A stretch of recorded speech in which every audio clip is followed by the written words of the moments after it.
NRT سەرچاوەی ڕۆژانەی هەواڵ و زانیاریەکانە بە زمانەکانی کوردی و عەرەبی و ئینگلیزی.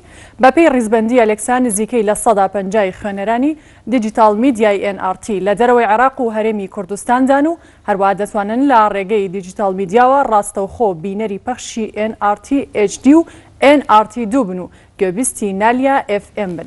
بەڵێ بەپێی ئەو داتایی ئەلێکسا بڵاوی کردوتەوە زیاتر لە 112 خوێنەرانی NRT لە بەریتانیا و زیاتر لە 106یان لە سویدن و زیاتر لە 105یان لە ئەڵمانیان و لە 103یان لە تورکیان. ئەم سەرکەوتنی دیجیتال میدیای NRT لە کاتێکدایە کە دیجیتال میدیای NRT یەکەم ماڵپەڕی کەناڵی کوردیە لە سەرتاسەری عێراق و کوردستان لە ڕووی ژمارەی زۆرترین سەردانکەرەوە. بەپێی ڕیزبەندی ماڵپەڕی گیانی ئەلێکسا کە ڕۆژانە هەڵسەنگاندن دەکات بۆ ماڵپەڕەکانی گیان بەپێی ژمارەی خوێنەران و بینەرانیان. دیجیتال میدیای NRT لە ئێستادا خزمەتگوزاری هەواڵەکانی بە زمانەکانی کوردی و عەرەبی و ئینگلیزی و شێوەزاری بادینی بڵاو دەکاتەوە. بێجگای لە ماڵپەڕە تایبەتەکانی وەرزش و ماڵپەڕی NRT2 کە تایبەتە بە هونەر و کولتور و بابەتی هەمەڕەنگ.